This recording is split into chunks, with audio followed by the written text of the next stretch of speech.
അസ്സലാമു welcome back to daily dishes. ഇന്ന് ഞാൻ ചെമ്മീൻ ബിരിയാണിയാണ് തയ്യാറാക്കുന്നത്.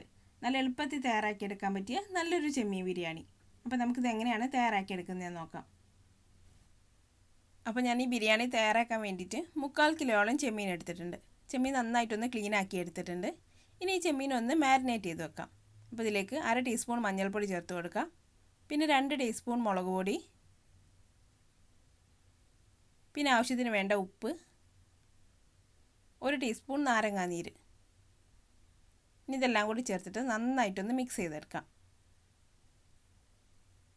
മസാലയ്ക്ക് ചെമ്മീനിൽ തേച്ച് കൊടുത്തിട്ട് ഒരു 15 മിനിറ്റെങ്കിലും കഴിഞ്ഞിട്ട് വേണം ഇത് ഫ്രൈ ചെയ്തെടുക്കാൻ. അപ്പോൾ നേരത്തെ തന്നെ ചെമ്മീൻ ഇതുപോലെ മാരിനേറ്റ് ചെയ്ത് ഫ്രിഡ്ജിലൊക്കെ വെക്കുകയാണെങ്കിൽ മസാലയ്ക്ക് ഇതിലേക്ക് നന്നായിട്ട് പിടിച്ച് വന്നോളും. ഇനി ഇതിൽ മസാലയൊക്കെ ഒന്ന് പിടിച്ച് വരുമ്പോഴേക്ക് നമുക്ക് ഈ ബിരിയാണിക്ക് വേണ്ട റൈസ് തയ്യാറാക്കിയെടുക്കാം. കുക്കറിലാണ് റൈസ് തയ്യാറാക്കിയെടുക്കുന്നത്. അപ്പോൾ ഇതുപോലെ റൈസ് തയ്യാറാക്കിയെടുക്കുകയാണെങ്കിൽ നല്ല എളുപ്പമാട്ടോ. മസാലയൊക്കെ റെഡിയായി വരുമ്പോഴേക്ക് റൈസും നല്ല പാകത്തിന് വെന്ത് കിട്ടും. കുക്കറൊന്ന് ചൂടായി വന്നാൽ 2 ടേബിൾ സ്പൂൺ നെയ്യ് ചേർത്ത് കൊടുക്കാം. നമ്മൾ മസാലയിൽ അധികം നെയ്യ് ചേർക്കുന്നില്ല കേട്ടോ, റൈസിൽ മാത്രമേ നെയ്യ് ചേർക്കുന്നുള്ളൂ. ഇനി ഈ നെയ്യൊന്ന് ചൂടായി തുടങ്ങിയതിലേക്ക് ഒരു 5 6 ഏലക്കായ ചേർത്ത് കൊടുക്കാം. പിന്നെ അതുപോലെ തന്നെ ഒരു 5-6 ഗ്രാമ്പൂ, ഒരു 2-3 കഷ്ണം കറുവപ്പട്ട, പിന്നെ 1/4 ടീസ്പൂൺ പെരിഞ്ജീരകം. ഇനി ഈ സ്പൈസസ് ഒക്കെ ഒന്ന് മൂത്ത് തുടങ്ങിയതിലേക്ക് വെള്ളം ഒഴിച്ച് കൊടുക്കാം. ഞാനിപ്പോൾ ഇതിലേക്ക് 3 കപ്പ് റൈസാണ് എടുത്തിട്ടുള്ളത്. അപ്പോൾ അത് വെന്ത് വരാൻ വേണ്ടിയിട്ട് 5.5 കപ്പ് വെള്ളം ഒഴിച്ച് കൊടുക്കുന്നുണ്ട്. ഞാനിപ്പോൾ നന്നായിട്ട് തിളപ്പിച്ചെടുത്തിട്ടുള്ള വെള്ളമാണ് കേട്ടോ ചേർക്കുന്നത്. അതല്ലെങ്കിൽ വെള്ളം ഇതിൽ ഒഴിച്ചിട്ട് തിളപ്പിച്ചെടുത്താലും മതി. ഇനി ഇതിലേക്ക് ആവശ്യത്തിന് വേണ്ട ഉപ്പും കൂടെ ചേർത്തൊന്ന് മിക്സ് ചെയ്ത് കൊടുക്കാം. ഉപ്പ് ചേർത്ത് മിക്സ് ചെയ്ത ശേഷം ഈ വെള്ളം ഒന്ന് ടേസ്റ്റ് ചെയ്ത് നോക്കുക കേട്ടോ. ഉപ്പ് കുറച്ചൊന്ന് കൂടി നിൽക്കണം, അപ്പോഴേ റൈസ് വെന്ത് വരുമ്പോൾ ആവശ്യത്തിന് വേണ്ട ഉപ്പുണ്ടാവുള്ളൂ. വെള്ളം നന്നായിട്ടൊന്ന് തിളച്ച് വന്ന ശേഷം ഇതിലേക്ക് അരി ഇട്ട് കൊടുക്കാം. ഞാനിപ്പോൾ എടുത്തിട്ടുള്ളത് ജീരകശാല റൈസാണേ. നന്നായിട്ട് കഴുകിയെടുത്ത ശേഷം ഒരു 15 മിനിറ്റ് വെള്ളത്തിലിട്ടൊന്ന് കുതിർത്തെടുത്ത് വെള്ളമൊക്കെ ഒന്ന് ഊറ്റിയെടുത്തിട്ടുണ്ട്. ഇനി ഇതിലേക്ക് ചേർത്ത് കൊടുക്കാം.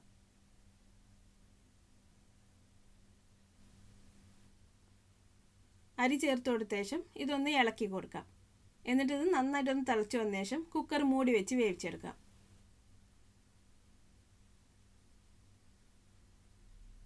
ഇതിപ്പോൾ നന്നായിട്ട് തിളച്ച് വന്നിട്ടുണ്ട്. ഇനി കുക്കർ മൂടി വെച്ച് കൊടുക്കാം. ഇതിനി ഒരു വിസിൽ വരുന്നവരെ വേവിച്ചെടുക്കാം. ഒരു വിസിൽ വന്ന ശേഷം തീ ഓഫ് ചെയ്തിട്ട് ഇതിലുള്ള പ്രഷറൊക്കെ ഒന്ന് കളയണം. കുക്കറിലുള്ള മുഴുവൻ പ്രഷറും കളയണം കേട്ടോ. എന്നിട്ട് ഈ കുക്കർ തുറക്കണ്ട, ഇത് നമുക്കൊരു സൈഡിലേക്ക് മാറ്റി വെക്കാം. പിന്നെ നമ്മൾ മസാലയൊക്കെ തയ്യാറാക്കി കഴിഞ്ഞ ശേഷം കുക്കർ തുറന്നാൽ മതി. അപ്പോൾ ആ ഒരു ചെറിയ ചൂടിലിരുന്നിട്ട് റൈസ് നല്ല പാകത്തിന് വെന്ത് കിട്ടും. ഇനി നമുക്കൊരു പാൻ അടുപ്പത്ത് വെച്ച് ചൂടാക്കിയ ശേഷം അതിലേക്ക് കുറച്ച് ഓയിൽ ഒഴിച്ചു കൊടുക്കാം. ഞാനിപ്പോൾ സൺഫ്ലവർ ഓയിലാണ് എടുത്തിട്ടുള്ളത്. വെളിച്ചെണ്ണ ആയാലും മതി. കുറച്ച് അധികം ഓയിൽ ഒഴിച്ചിട്ടുണ്ട്, ഒരു 5 ടേബിൾ സ്പൂൺ ഓയിൽ ഒഴിച്ചിട്ടുണ്ട്. നമുക്കിനി മസാല തയ്യാറാക്കിയെടുക്കാനും ഈ ഓയിൽ തന്നെ എടുത്താൽ മതി. ഈ ഓയിലൊന്ന് ചൂടായി തുടങ്ങിയതിലേക്ക് ഒരു പകുതി സവോള നല്ല കുറച്ച് കട്ട് ചെയ്ത് ചേർത്ത് കൊടുക്കാം. ഇത് നമുക്ക് ഫ്രൈ ചെയ്തെടുക്കാനുള്ള കേട്ടോ. നമ്മൾ ബിരിയാണിയിൽ കുറച്ച് കാഷ്യൂനട്ടും കിസ്മിസും സവാളയൊക്കെ ഫ്രൈ ചെയ്തിടൂലേ, അതിന് വേണ്ടിയിട്ട്. അപ്പോൾ ആദ്യം തന്നെ ഇതുപോലെ ഇതൊക്കെ ഒന്ന് ഫ്രൈ ചെയ്ത് വെക്കുകയാണെങ്കിൽ നമുക്ക് ഈ ഓയിലിൽ തന്നെ ബിരിയാണി തയ്യാറാക്കിയെടുത്താൽ മതി. ഇനി സവാള നന്നായിട്ടൊന്ന് ഫ്രൈ ചെയ്തെടുക്കാം.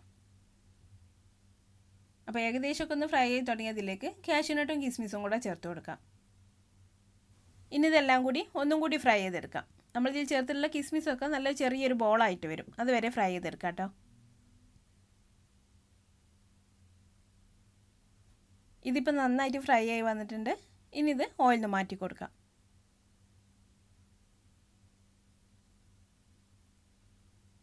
മുഴുവനായിട്ടും ഓയിൽ നിന്ന് മാറ്റിയ ശേഷം ഇതിലേക്ക് ഇനി നമ്മൾ നേരത്തെ മാരിനേറ്റ് ചെയ്ത് വെച്ചിട്ടുള്ള ചെമ്മീൻ ഇട്ട് കൊടുക്കാം. ചെമ്മീൻ ചെറുതായിട്ടൊന്ന് ഫ്രൈ ചെയ്തെടുത്താൽ മതി കേട്ടോ. ഇട്ട ഉടനെ തന്നെ ഇളക്കി കൊടുക്കാതെ ഒരു സൈഡ് ചെറുതായി ഒന്ന് മുരിഞ്ഞു തുടങ്ങിയിട്ട് ഇളക്കി കൊടുത്താൽ മതി. ചെമ്മീൻ നന്നായിട്ടൊന്ന് നിരത്തി വെച്ച് കൊടുക്കാം. എന്നിട്ട് ഒരു സൈഡൊന്ന് മുരിഞ്ഞ് വന്ന ശേഷം തിരിച്ചിട്ട് കൊടുത്താൽ മതി.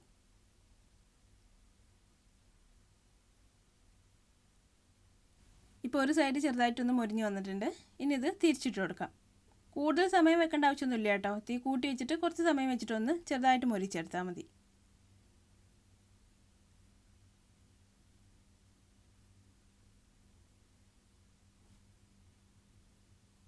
ഇപ്പോൾ ചെമ്മീൻ റെഡി ആയിട്ടുണ്ട്. ഇനി ഇത് ഓയിൽ നിന്ന് മാറ്റി കൊടുക്കാം.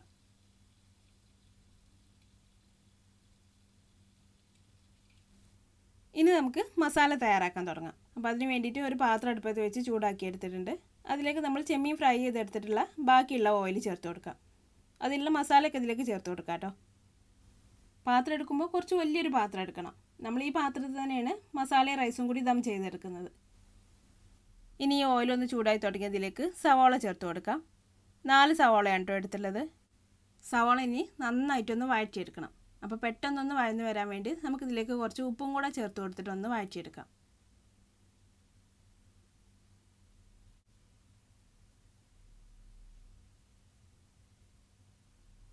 സവാള നന്നായിട്ടൊന്ന് വഴന്ന് വന്ന ശേഷം ഇതിലേക്ക് ഇഞ്ചിയും വെളുത്തുള്ളിയും പച്ചമുളകും കൂടെ ചതച്ച് വെച്ചല്ലേ ചേർത്ത് കൊടുക്കാം. 3 ടേബിൾ സ്പൂൺ ചേർത്ത് കൊടുക്കുന്നുണ്ട്. ഇതിപ്പോൾ വലിയൊരു വെളുത്തുള്ളിയും അതിൻ്റെ പകുതിയോളം ഇഞ്ചിയും 7 പച്ചമുളകും കൂടെ ചതച്ചെടുത്തുള്ളതാണ്. ഇനി ഇഞ്ചിൻ്റെയും വെളുത്തുള്ളിൻ്റെയൊക്കെ പച്ചമണം മാറി വരുന്നവരെ ഒന്നും കൂടി വഴറ്റി കൊടുക്കാം.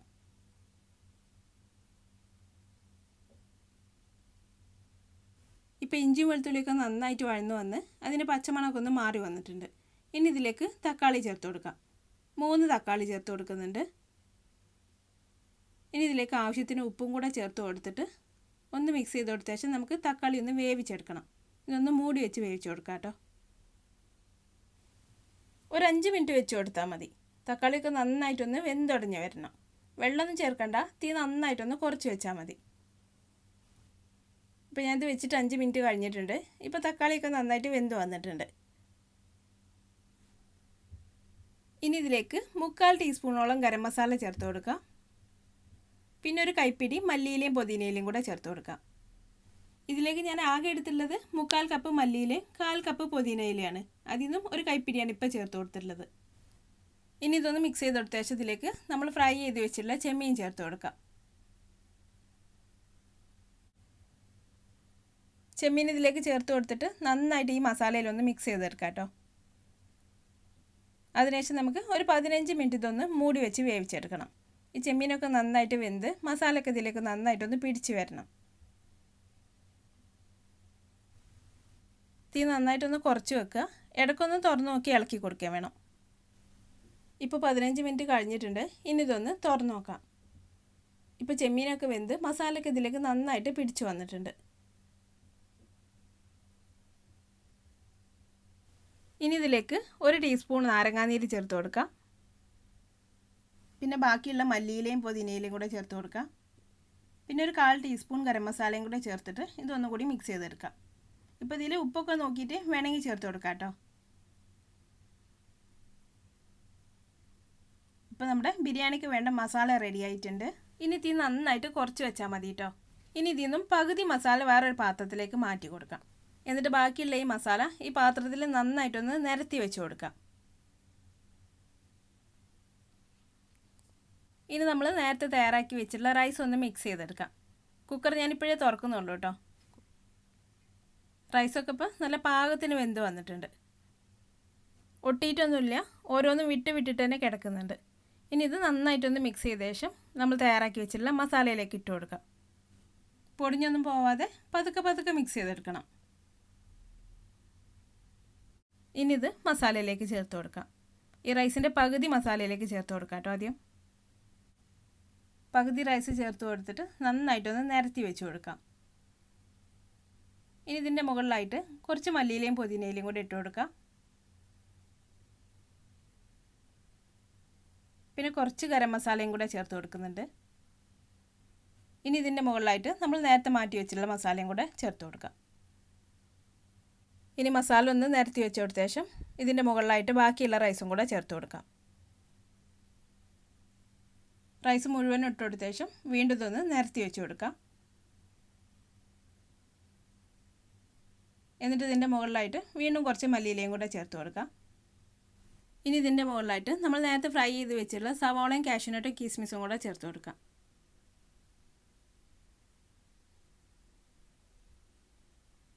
ഇനി ഞാൻ ഇതിൻ്റെ മുകളിലായിട്ട് കുറച്ച് നെയ്യും കൂടെ ചേർക്കുന്നുണ്ട്.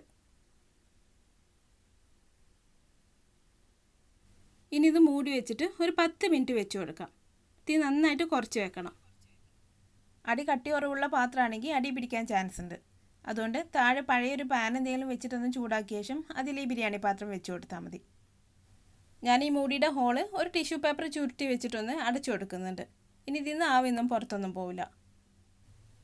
നന്നായിട്ട് അടഞ്ഞിരിക്കുന്ന മൂടിയല്ലെങ്കിൽ ഒരു ഫോയിൽ വെച്ചിട്ട് മുകളിലൊന്ന് കവർ ചെയ്തെടുത്ത ശേഷം അടച്ചു കൊടുത്താൽ മതി. അതല്ലെങ്കിൽ മൈദ വെച്ചിട്ട് സൈഡൊക്കെ ഒന്ന് ഒട്ടിച്ചു കൊടുത്താലും മതി. ഞാനിതിപ്പോൾ 10 മിനിറ്റ് കഴിഞ്ഞപ്പോൾ തീ ഓഫ് ചെയ്ത് വെച്ചിട്ടുണ്ടായിരുന്നു. തീ ഓഫ് ചെയ്ത് വെച്ചിട്ടിപ്പോൾ 1 മണിക്കൂറൊക്കെ ആയിട്ടുണ്ട്. പെട്ടെന്ന് എടുക്കുന്നതിനേക്കാളും ടേസ്റ്റാണ് 1-2 മണിക്കൂറൊക്കെ കഴിഞ്ഞിട്ട് ഈ ബിരിയാണി എടുക്കുമ്പോൾ. ഇനി ഇത് നന്നായിട്ടൊന്ന് മിക്സ് ചെയ്തെടുക്കാം. റൈസൊന്നും പൊടിഞ്ഞു പോവാതെ പതുക്കെ ഇളക്കി എടുത്തിട്ട് മിക്സ് ചെയ്തെടുക്കാം. ബിരിയാണിക്ക് കുറച്ചും കൂടെ മഞ്ഞ കളർ വേണമെന്നുണ്ടെങ്കിൽ നമ്മൾ സവാളൊക്കെ വഴറ്റിയെടുത്ത ശേഷം കുറച്ച് മഞ്ഞൾപ്പൊടിയും കൂടെ ചേർത്ത് കൊടുത്താൽ മതി.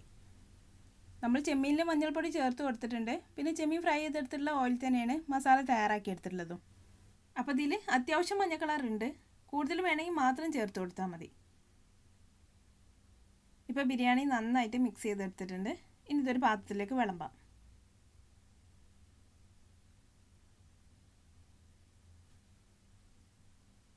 ഇപ്പോൾ നമ്മുടെ ചെമ്മീൻ ബിരിയാണി റെഡി ആയിട്ടുണ്ട്. അപ്പോൾ ഇതുപോലെ ചെമ്മീൻ ബിരിയാണി തയ്യാറാക്കി നോക്കിയിട്ട് അഭിപ്രായം എന്നെ കമൻറ്റിലൂടെ അറിയിക്കാൻ മറക്കരുത്. നിങ്ങൾക്ക് എൻ്റെ വീഡിയോ ഇഷ്ടമായാൽ ലൈക്ക് ചെയ്യാനും ഷെയർ ചെയ്യാനും കമൻറ്റ് ചെയ്യാനൊന്നും മറക്കരുത്. അപ്പോൾ അടുത്ത നല്ലൊരു റെസിപ്പി ആയിട്ട് വീണ്ടും കാണാം. Thanks for watching this video.